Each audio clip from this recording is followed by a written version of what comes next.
The courtroom was thick with silence as the judge set down her gavel, eyes flickering over the mountain of evidence and testimony. Mara sat rigid, her face a mask of practiced confidence, but her eyes betrayed her, narrowed, calculating, desperate, for a way out.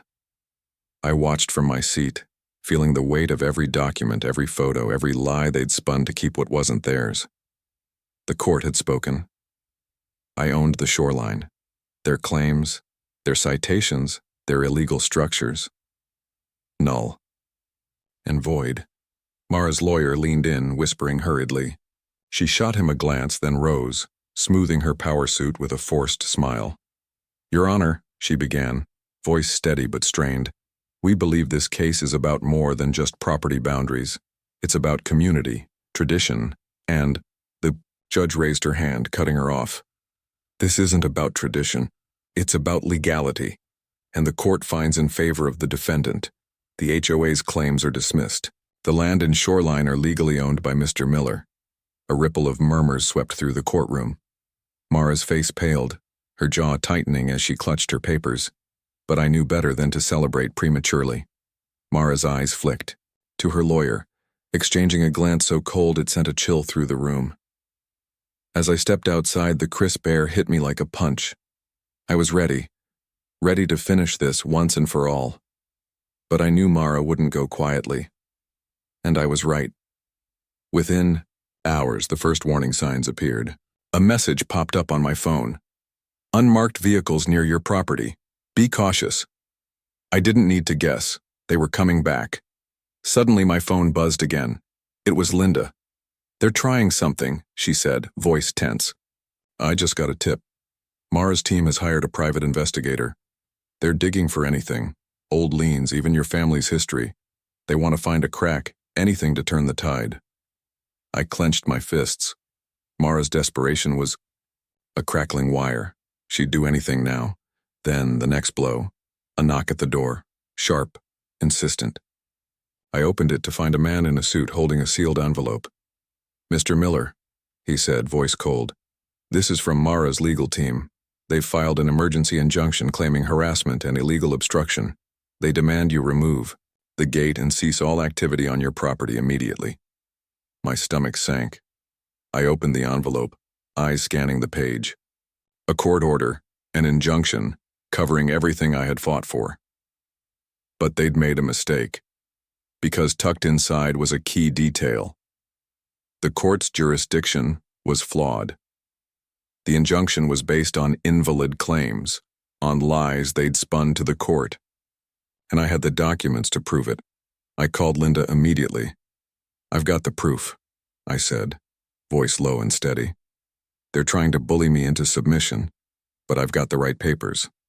Now, I just need to make sure the court knows it's over their heads. As I hung up, I saw Mara's convoy of SUVs circle the block. They'd come prepared, but I was prepared too. In the dead of night, I moved. I set up hidden cameras, placed new survey stakes, and uploaded everything, every deed, every photo, every lie, to a secure server. I was ready for the next move. But then, a new voice. A whisper in the dark. The voice of someone who knew Mara well. You think this is over? It hissed. You just woke the beast. Mara doesn't quit. From the shadows stepped Cheryl, the woman who'd once tried to warn me. Her eyes were filled with regret and resolve. Listen, she said softly. There's more. Mara's been secretly working with some influential people who think they own this lake more than you do, and they're not about to let you win. I stared. The pieces clicked. Mara's desperation, the legal attacks, the sudden interest from powerful outsiders. It all made sense now. She wasn't just fighting for a shoreline. She was fighting to wipe out the truth, to erase her own footprints from a trail that was about to blow up, and I was the only one standing in her way. The next day, I received an anonymous tip, a leak from inside Mara's circle. Look into the old records, it said. The real reason Mara's so desperate. I dug into the files, and what I uncovered was worse than I imagined. Decades ago, Mara's family had been part of a land scandal, falsified deeds, illegal claims, and a cover-up that had kept her ancestors' footprints hidden for generations.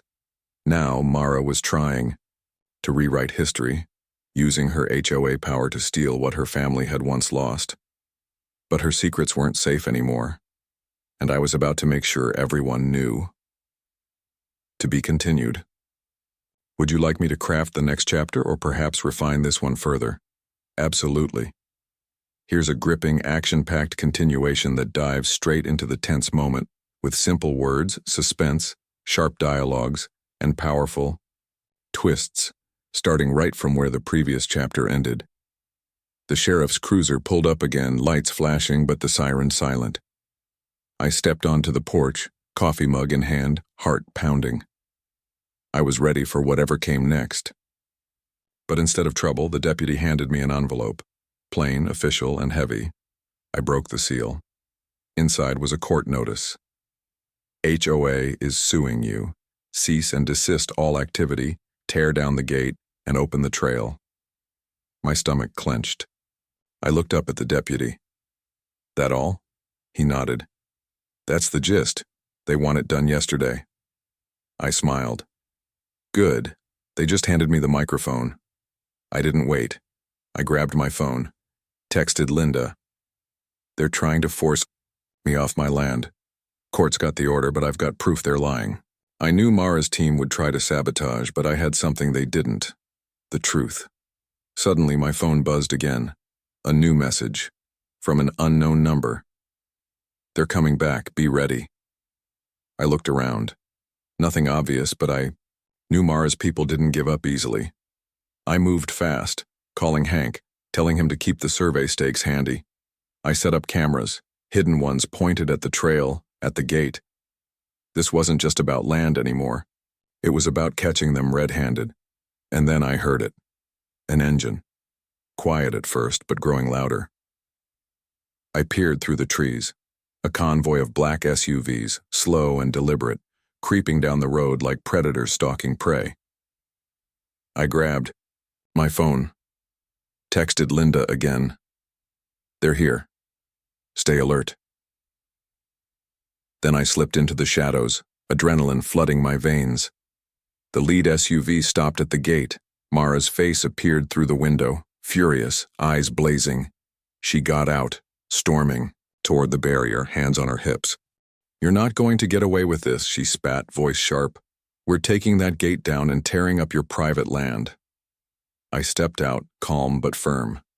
You already lost. This land is mine. You have no right. She cut me off. We'll see about that. This is just the beginning. From behind her, I saw others emerge. Henchmen, contractors, people I didn't recognize. Mara's eyes flicked to my camera setup, then back to me. Her jaw clenched. Listen, she said, voice low and dangerous. You're going to regret this. You think you're so smart? This isn't over. Not by a long shot. I stared her down. Oh, I think it is, and I've got the proof. Every lie, every illegal structure. The court sees it. And soon everyone else will, too. Suddenly, a voice crackled over a hidden speaker. Hank, from a distance. Got the stakes in. We're ready. If they try to cross, they'll have to go through me. A flicker of hope surged. I turned back to Mara. You're wasting your time. This land is mine, legally, permanently, and I'm not about to let you steal it. She glared, then signaled her team. Get the chains, break the gate, we're doing this. But I was ready. I pressed a button on my phone.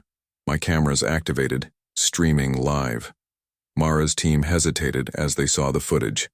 The world was watching now, and just as they moved to tear down the gate, Hank's voice blared through a loudspeaker. Hold it right there. We've called the sheriff. You're trespassing, and I've got witnesses. The silence that followed was heavier than a storm. Mara's eyes darted around, furious but frozen, caught in the act. I took a breath. This is your last warning. Leave now, and I won't press charges. But if you try to force your way through again, I'll see you in court, and I'll have the evidence to bury you. Mara's face twisted with rage. Without a word, she signaled her team to back off. She glared one last time before climbing into her SUV, slamming the door shut. The convoy roared away, leaving behind a trail of dust and fury. I stood there, heart pounding, knowing this wasn't over. Mara and her crew had just made things worse. They'd pushed me to the edge, where the truth was about to come out loud and clear, and I was ready to make sure everyone heard it. Would you like me to continue with the next part, or adjust anything? Absolutely. Here's a gripping, no prelude, action-packed continuation that picks up immediately from where the previous chapter left off, filled with suspense, sharp dialogue, twists, and a powerful, unforgettable ending. The convoy of SUVs screeched to a halt just yards from the gate. Mara's face twisted in fury as she leapt out, shouting orders. But before she could get closer, Hank's voice boomed through the loudspeaker. "Hold it right there. Sheriff's on the way, and we've got witnesses. You're trespassing. Turn around now." Mara froze, her eyes darted, lips trembling with rage. Her team hesitated, then slowly, reluctantly, they started to back away. But Mara wasn't done.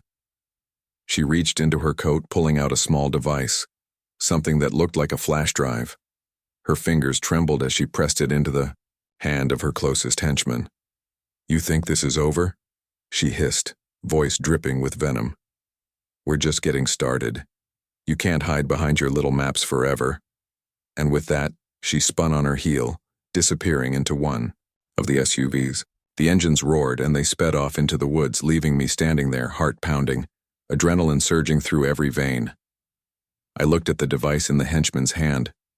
My gut told me it was a flash drive, but I knew better. Mara had just handed me the keys to her entire empire of lies. Hank's voice crackled again. "They dropped something. Gotta get it before they destroy it." I sprinted toward the SUV, ignoring the dirt and rocks. Just as Mara's vehicle hit the gravel, I snatched the device from the henchman's hand.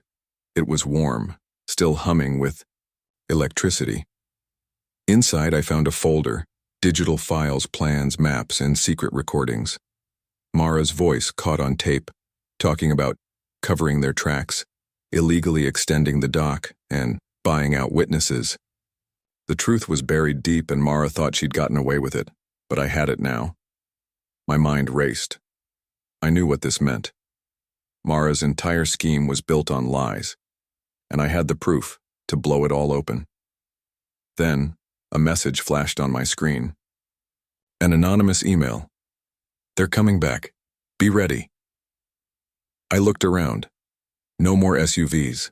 No more Mara. Just the quiet lake, shimmering under the moonlight. I pressed the button on my phone, activating the live feed from my hidden cameras. The world was watching. I was live. Suddenly, headlights appeared in the distance, piercing the darkness. The sheriff's cruiser. I took a deep breath.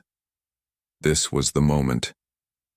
As the sheriff's car pulled in, I stepped forward, holding up the device. "Sir," I said, voice steady, "I think you need to see this." The sheriff looked at the flash drive, then at me. His face hardened as he listened to the recordings. Mara's lies, her illegal structures, her plans to sell the land. Everything laid bare.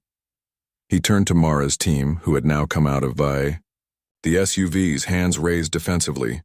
"You're all under arrest for trespassing, illegal structures, and conspiracy," the sheriff announced, voice authoritative. "And this," he held up the device, "is evidence of fraud and corruption. I suggest you start talking." Mara's face drained of color. She tried to speak, but her words faltered. The truth was out. And then, the unthinkable happened. A loud crack echoed through the night. The device in my hand vibrated violently, and suddenly a flood of data flooded the sheriff's screen. Mara's device wasn't just a flash drive, it was wired to a hidden trap.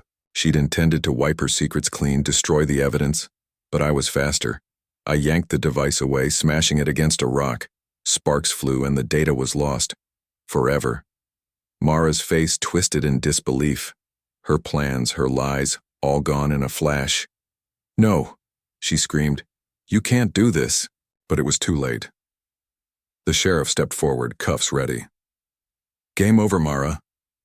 She looked around, eyes blazing with fury and defeat. Her empire of lies crumbled in that moment, all because I refused to back down. As they led her away, I turned, back to the lake, the moonlight casting long shadows on the water.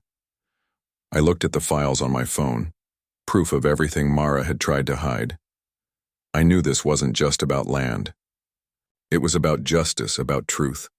And as I watched the ripples spread across the lake, I realized something profound. Mara had fought to steal my land, but what she didn't realize was she'd handed me the key to expose her entire world. That night, I didn't just win. I changed everything. Because the truth had finally surfaced, and it was more powerful than any lie Mara had ever told, and it would never be buried again.